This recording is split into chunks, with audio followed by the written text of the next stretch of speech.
Siapa yang merasakan kasih Tuhan ada di tengah-tengah kita? Tadi siang saya dikasih sebuah laporan kemenangan. Ada satu asyir kita yang ikut ibadah, tangan kanannya itu sakit, nggak bisa digerakkan. Tangan kirinya itu yang bisa. Jadi ketika penyembahan itu lagu tadi aja ya. Jadi ketika worship itu tangan kirinya diangkat bisa. Yang tangan kanannya nggak bisa karena dia sakit dengan satu tangan kanannya ini. Tapi ketika penyembahan tiba-tiba dia mengangkat dua tangannya. Terus dia sendiri amazed, loh aku sembuh, yang kanan itu nggak bisa diangkat jadi sembuh. Hari ini tadi ini banyak sekali kesembuhan tangan-tangan yang disembuhkan oleh Tuhan. Ya, tadi siang saya saksikan ada satu bapak-bapak yang tulang rusuknya itu patah karena kecelakaan. Jadi dia itu setahun ini sudah mengalami kecelakaan, membuat tangannya itu nggak bisa digerakkan. Ya, jadi bapak itu nggak punya keluarga. Lucu tadi itu ketika kalau paling tinggi kalau dia bisa ngangkat tangannya cuma di sini. Itu pun dengan kesakitan. Tapi tadi dia bisa angkat tangannya tinggi, terus tangannya ditarik ke belakang gini nggak sakit. Lah, tim seleksi kita, dokter itu kan kita sudah janjian ini. Kalau ada orang ngaku sembuh, cari saksinya dulu.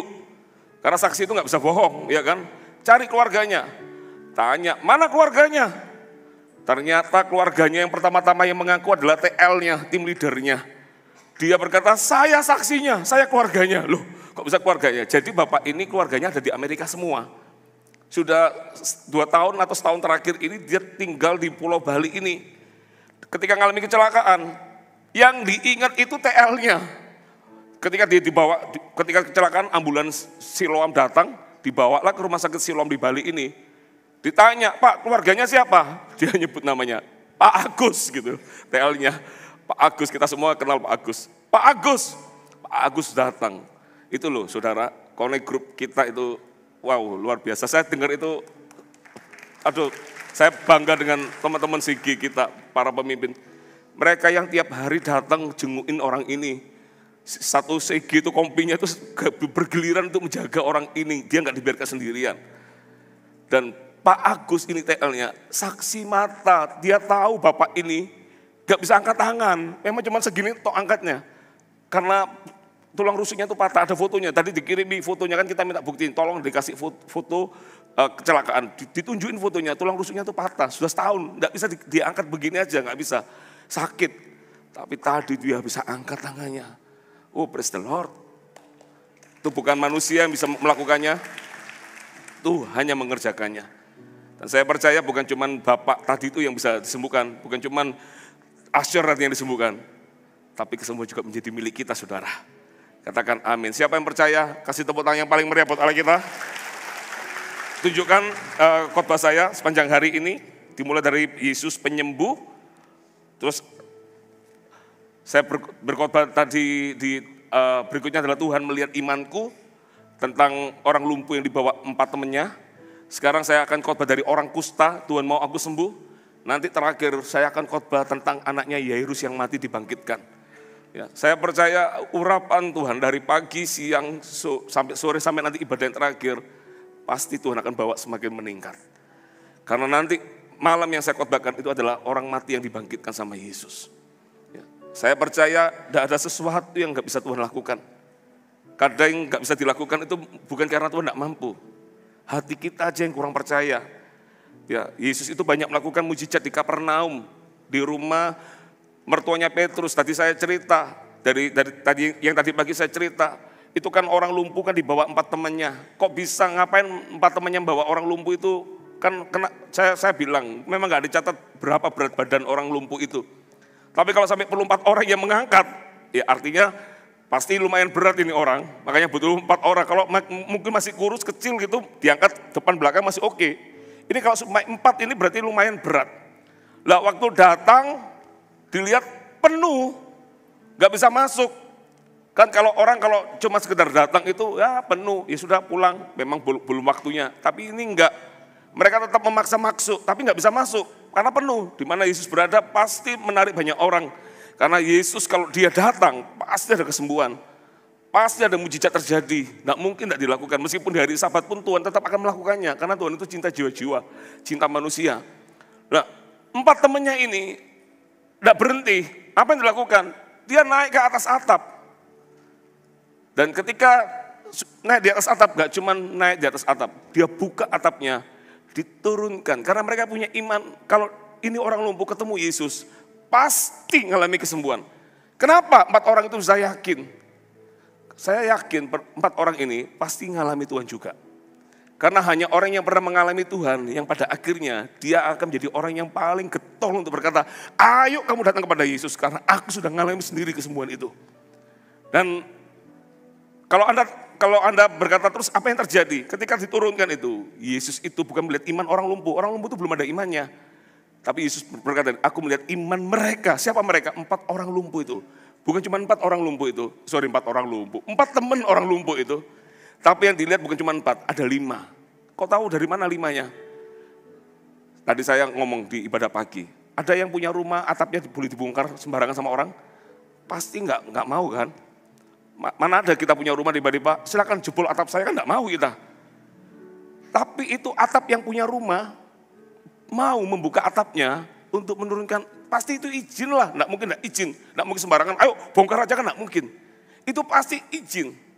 Dan di mana orang lumpuh ini diturunkan, menurut sejarah mencatat, dia ada di rumah mertuanya Petrus. Mertua Petrus di Markus pasal 1, itu kejadian orang lumpuh itu di Markus pasal 2, di Markus pasal 1, mertua Petrus disembuhkan dari demam. Dan mertua Petrus melihat sendiri, aku dipegang oleh Tuhan, langsung aku mengalami kesembuhan. Hanya orang yang sudah pernah mengalami Tuhan, imannya pasti sudah punya. Mengerti maksud saya, saudara? Anda dan saya harus mengalami secara pribadi.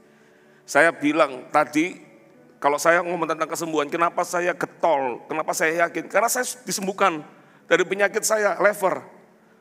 SGPT saya 4.000, itu sudah tinggi. Orang bisa anfal kena SGPT 4.000 itu. Saya disembuhkan, saya nggak bisa ceritakan tadi, saya jelaskan cerita saya kena di Jember, kena di Manado, 2 kali saya kena lever itu. Pastor Lani bisa ngomong tentang kesembuhan, Pastor Lani ngalami sendiri, autoimun yang menyerang trombositnya tinggal 2.000, hanya tinggal 2. Saya ketemu satu ibu-ibu dari kota Jember, waktu saya khotbah, ibu itu berkata, Pak, dokternya ibu siapa Pak? Ditanya itu adalah dokter pribadinya dulu. Dokternya ini, dokternya sama Pak. Obatnya apa? Sama Pak. Bahkan tidak cuma minum obat dari dokter, minum obat Cina, namanya Fufang. Saya juga minum Fufang. Tapi dia bilang begini, tapi trombosit saya nggak pernah nambah Pak. Maksimal di 70.000. Nggak pernah mencapai angka normal 145.000, 150.000. Range-nya orang normal itu 150.000 sampai 450. Itu normal orang trombosit, punya trombosit. Pastor Lani itu tinggal 2.000 saudara. Orang DB kenapa mati? Karena trombositnya itu rendah. Tidak bisa menutup darah, itu memer-memer di mana-mana. Pastor Lani mengalami trombosit hanya 20.000, dia tidak perlu minum obat. Itu trombosit bisa naik-naik lagi, naik sendiri. Kenapa kita bisa ngomong tentang kesembuhan itu se-powerful itu? Karena kita ngalami secara pribadi.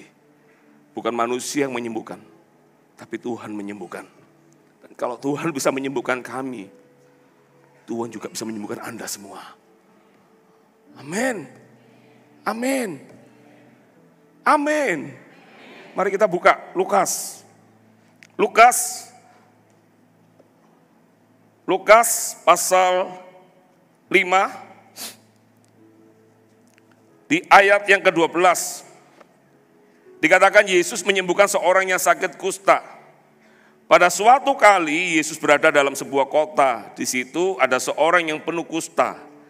Perhatikan ya, penuh kusta, kustanya itu sudah menjalar di mana-mana. Ketika ia melihat Yesus, tersungkurlah ia dan memohon, Tuhan, jika Tuhan mau, Tuhan dapat mentahirkan aku. Saya suka dengan kata-kata orang ini luar biasa. Anda tahu orang kusta itu sudah ada stigma dalam hidupnya. Orang kusta itu dikucilkan.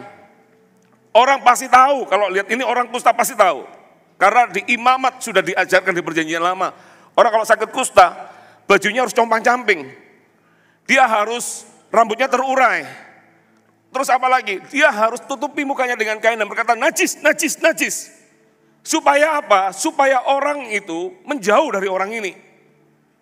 Jadi orang kalau kena kusta, saya cari orang yang mengalami sakit kusta, apa yang dialami oleh perasaannya? Minder, mengalami tertolak, mengalami namanya ya pokoknya tekanan batin lah. Yang membuat dia itu sudah gak mungkin melihat masa depan dalam hidupnya. Tapi saya senang lihat orang kusta ini. Dan orang kusta itu ada yang mengatakan identik dengan kutukan penyakit ini. Karena dosa. Jadi macam-macam, sudah kena penyakitnya aja berat. Tahu penyakit kusta? Anda tahu penyakit kusta. Penyakit kusta itu ada bercak-bercak. Itu nanti matiin saraf-sarafnya. Jadi orang kusta itu tangannya itu bisa memendek, bukan putus, memendek. Karena itu bakteri. Dan bakteri itu buat dia mati rasa. Jadi kalau tangannya itu luka atau kakinya luka, itu nggak kerasa sakitnya, nggak ada.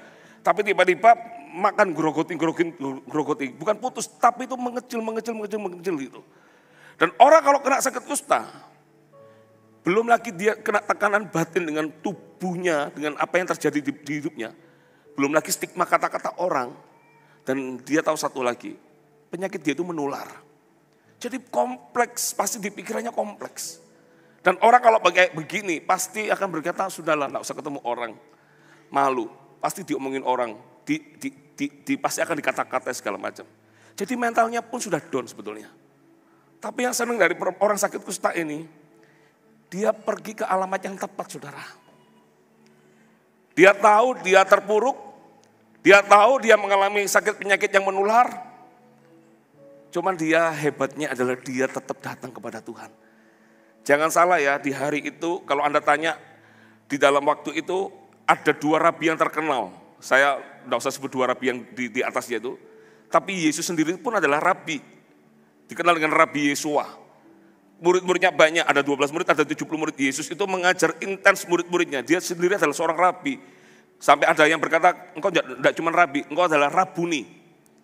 Dan rabi itu pasti akan menjaga, tidak mungkin bersentuhan dengan orang-orang yang najis, tidak mungkin.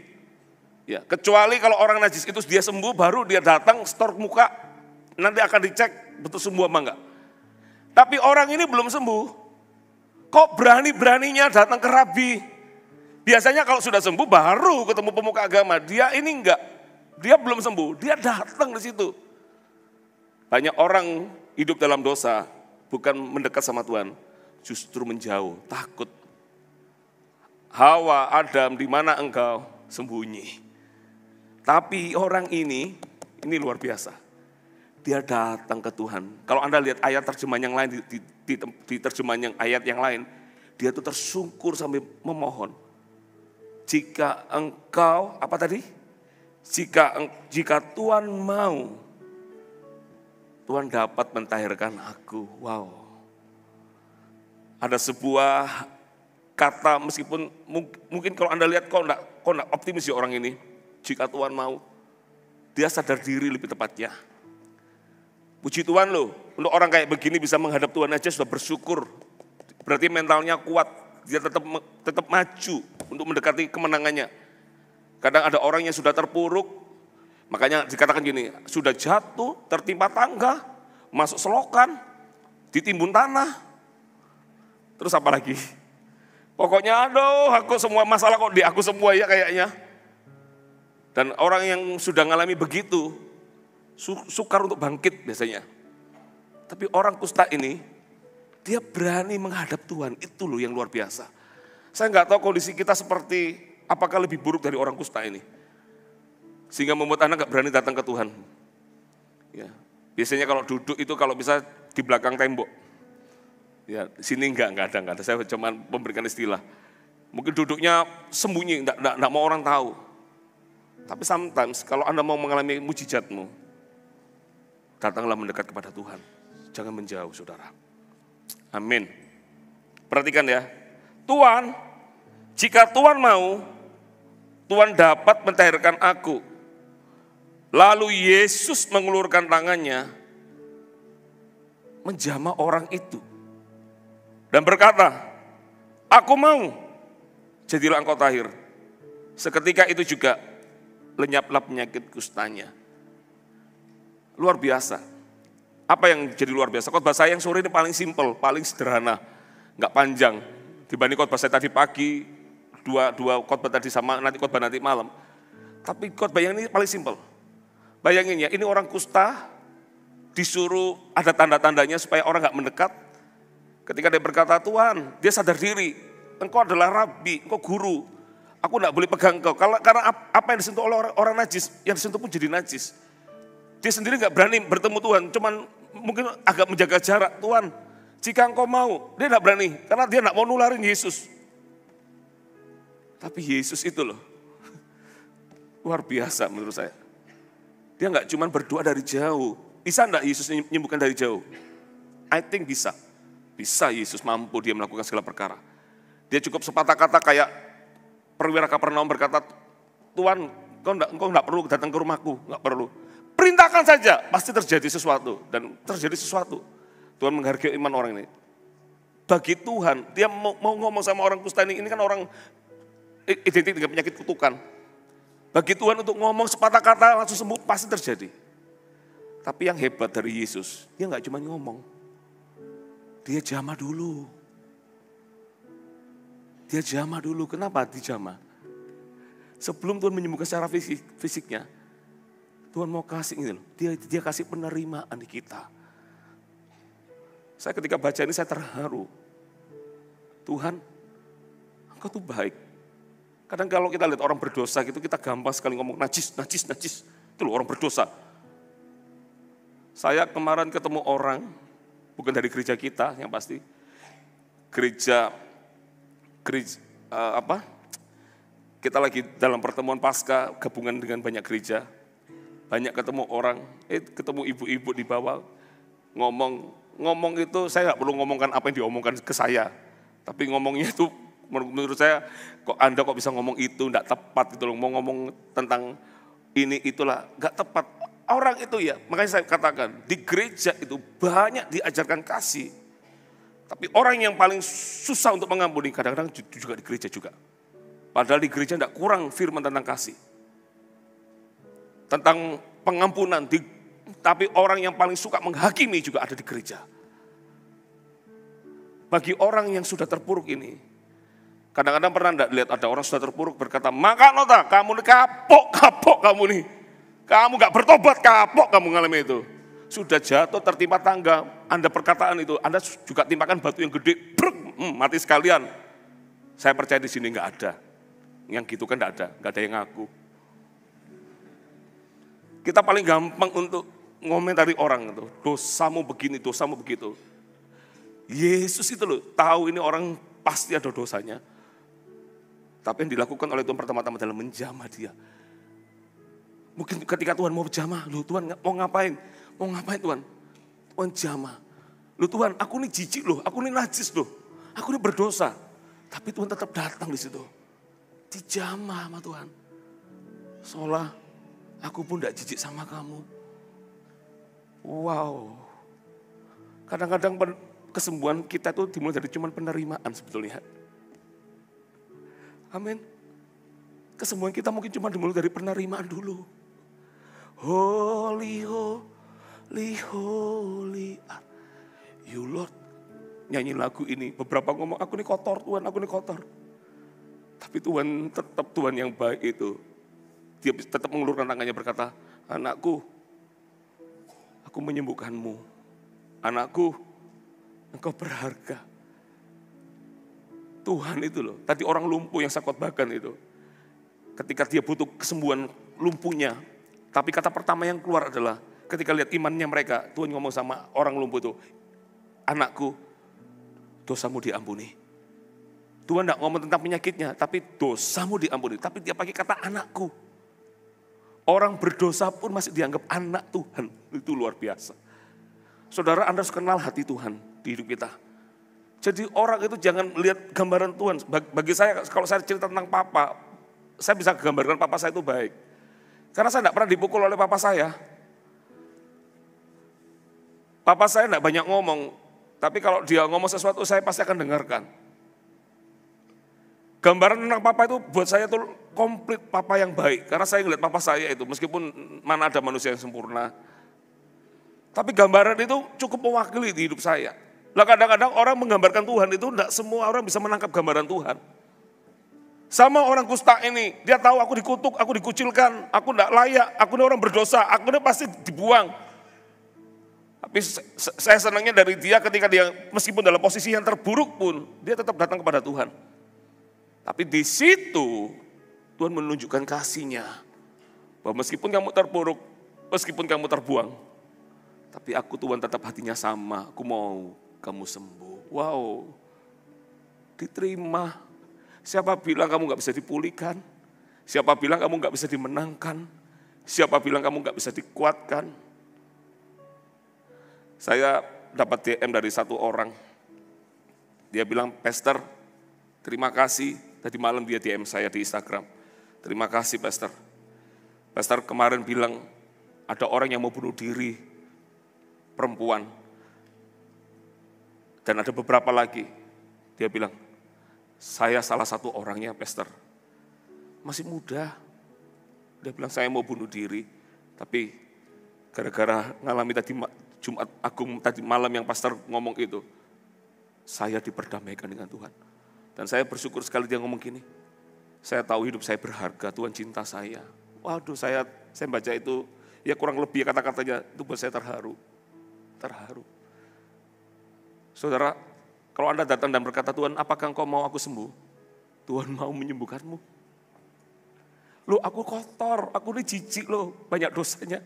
Masa aku bisa dipulihkan masa depanku? Yes, he can. Yes, he can. Mungkin Anda berkata, orang tuaku loh bahkan menolak aku. Orang tuaku loh selalu kutuki aku bahwa aku tidak akan bisa berhasil. Tapi Tuhanmu, Yesusmu, mau memulihkanmu. Mau mengangkatmu.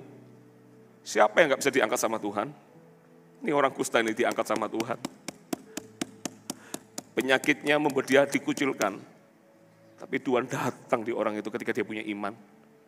Ayo datang punya iman dan berkata, Tuhan, aku percaya Engkau akan menyembuhkan aku. Amin. Amin. Percaya enggak Tuhan itu besar kasih setianya kepada kita? Dia bisa menjamah kita loh. Tuhan kemarin aku baru melakukan dosa. Tuhan itu selalu berkata, ketika ada orang semua berambisi mau lempari batu orang yang berdosa berzina itu. Semua orang sudah siap mau lempari batu. Tuhan dijebak gitu sama orang-orang ahli-ahli Taurat itu. Tuhan, kalau zaman Musa ini pasti dari jam batu. Orang-orang itu cuma melegalkan karena mereka sudah berambisi untuk lempar batu. Pernah enggak lihat orang pencuri begitu ketangkap, orang yang biasa enggak pernah memukul orang jadi ingin memukul orang. Kesempatan mukul gratis kan, rame-rame kan. Lah itu orang mau lempar batu itu sudah waduh pengen lempar batu, pengen nyoba apakah aku titis gitu ya. Apakah aku hebat expert lempar batu. Dijebak dulu tuh, minta mau melakukan dosanya dengan memang dibolehkan di waktu itu. Tapi minta peneguhan dari tuannya, dari Tuhan. Tapi Tuhan enggak ngomong apa-apa, tiba-tiba dia tulis di tanah. Memang enggak nulis apa di tanah. Tapi ada yang mengatakan Yesus menulis 10 perintah Allah. Dan Tuhan berkata gini, siapa yang enggak pernah berdosa, biar dia yang pertama kali melempar batu untuk orang ini. Tiba-tiba, dimulai dari mana? Yang rambutnya putih. Yang sering berkata, aku banyak makan asam dan garam. Dari rambut putih, ngerasa aduh dosaku paling banyak. Langsung batunya dilepas. Dan semua ditaruh. Yesus tanya sama perempuan itu, perempuan, adakah yang mau melemparin kau batu? Tidak ada Tuhan. Dan Tuhan ngomong apa? Aku pun tidak. Tapi Tuhan berkata apa? Bertobatlah, jangan berbuat dosa lagi. Ada pengampunan di dalam Tuhan. Ada penerimaan di dalam Tuhan. Ada kasih yang diberikan oleh Tuhan. Sebelum Tuhan menyembuhkan fisikmu, yang pertama-tama Tuhan kasih penerimaan dulu. Kalau Anda sendiri nggak bisa datang ke dalam hadirat Tuhan, Anda merasa kotor, bagaimana Anda bisa mengalami kuasa Tuhan? Makanya yang pertama-tama yang disembuhkan Tuhan adalah penerimaan bahwa engkau pun adalah anakku. Amin. Engkau adalah umatku. Kalau dia bisa disembuhkan, kamu pun juga bisa. Kalau dia bisa dipulihkan, kamu pun juga bisa. Jangan jadi orang berkata, iya kalau dia kesayangan Tuhan. Kalau aku kan enggak. No. Nih, kalau orang kusta ini orang baik hati, harusnya dia enggak terima kesembuhan dong. Sorry, kalau orang kusta ini orang baik-baik saja, dia enggak akan terima mujizat. Buktinya dia adalah orang yang dikucilkan. Tapi dia juga mengalami kasih karunia Tuhan. Amin. Halo, siapa yang percaya Tuhan itu baik? Bisa kasih tepuk tangan bagi Tuhan kita. Dengan cepat aja, saya enggak perlu poinnya saya nggak usah dikeluarkan. Biar khotbah ini jadi mengalir sedikit. Perhatikan begini. Ayat 13 katakan, lalu Yesus mengulurkan tangannya menjamah orang itu dan berkata, aku mau. Dari menjamah dulu penerimaan dan berkata, aku mau. Jadilah engkau tahir. Seketika itu juga lenyaplah penyakit kustanya. Saya ketika dengar kata seketika itu, Tuhan itu bisa menyatakan mujizatnya langsung. Anda tahu orang sakit kusta itu nggak bisa disembuhkan seketika. Itu butuh waktu. Bahkan dia kalau ngaku aku sembuh, ditunjukkan ke imam akan lihat, oh ini bercanya nggak nambah.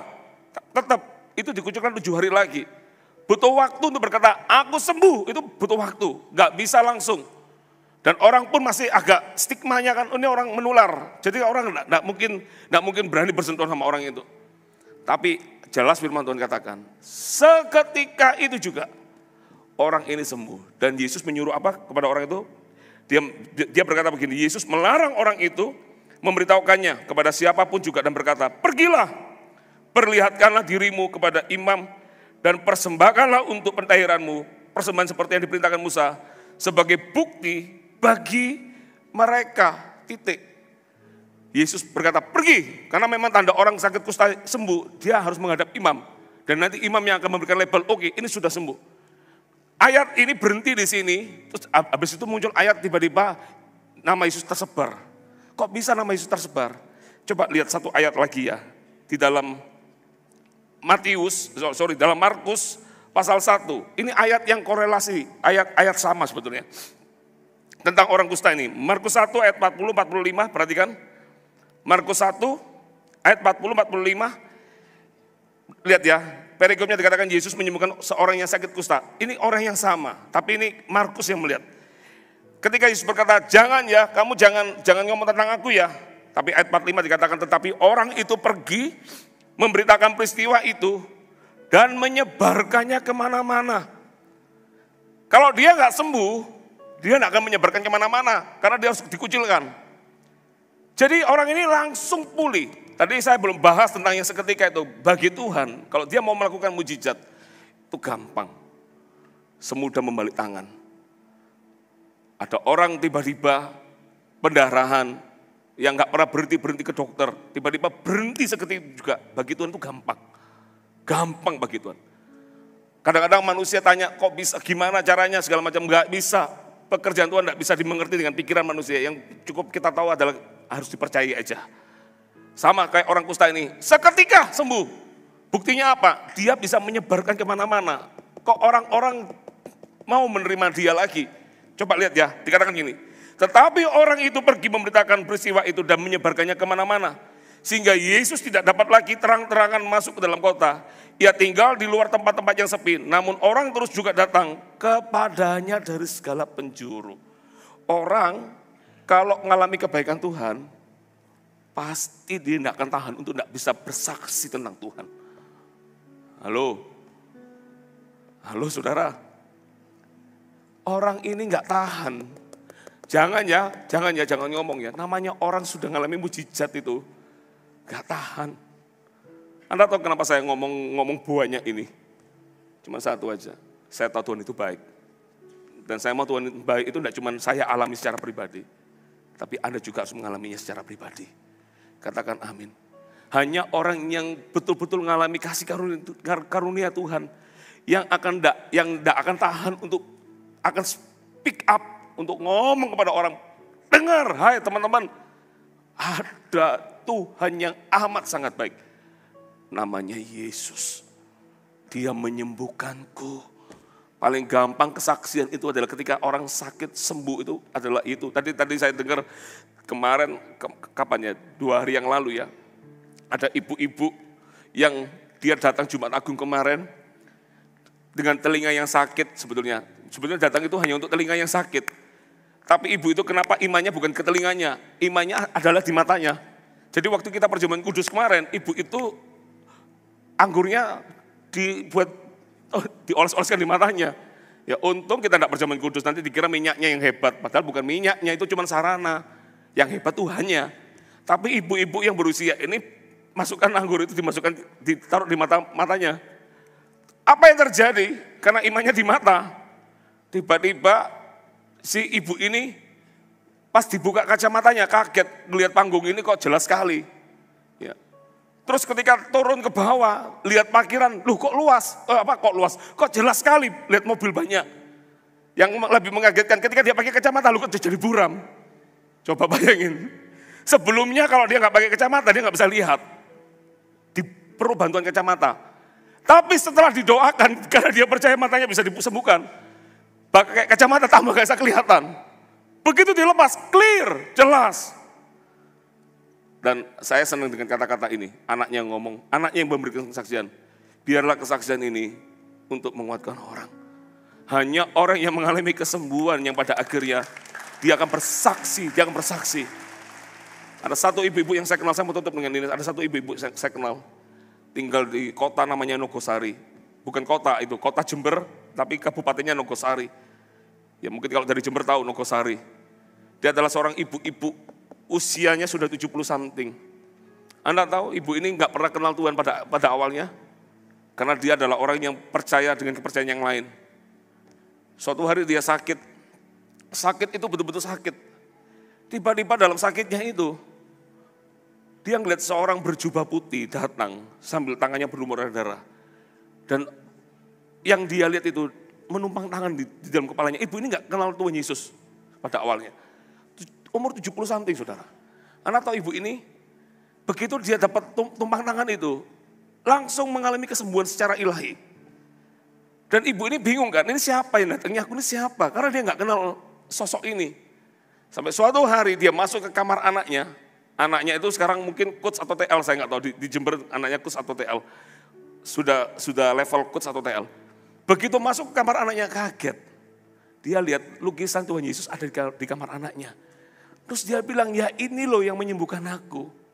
Kok saya bisa ceritakan nih, karena waktu itu saya jadi gembalanya ibu ini. Saya panggil apa? Bobo, saya Bobo, karena usianya sudah di atas saya sekali. Bobo umur 70 something di waktu itu. Anda tahu, dia bilang ini loh yang menyembuhkan saya. Sejak hari itu, ibu ini rajin ke gereja. Anda tahu apa yang dilakukan? Ini yang buat saya terharu. Dia minta sama anaknya, kasih saya kacamata.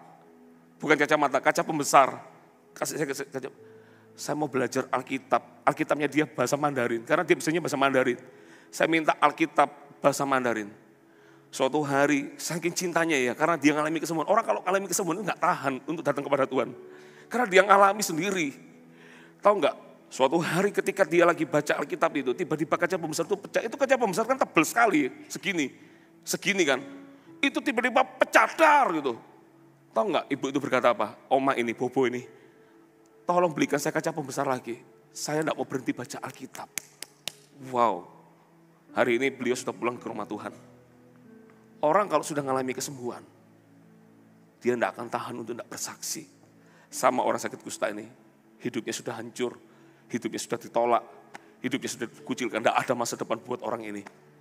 Tapi dia lihat ada kasih yang tak berkesudahan.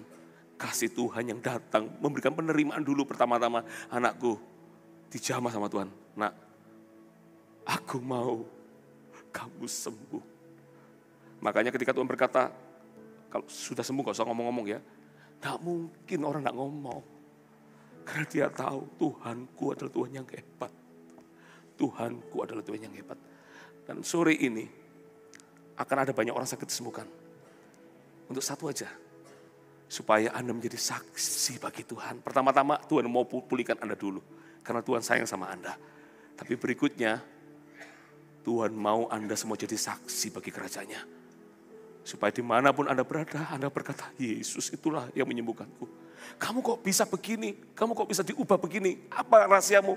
Apa rahasiamu? Anda bisa berkata, Yesus yang bisa mengubah hidupku. Karena Yesus Siapa yang percaya Tuhan itu baik? Bisa kasih tepuk tangan bagi Tuhan kita? Mari kita bangkit berdiri. Thank you Jesus, thank you Lord.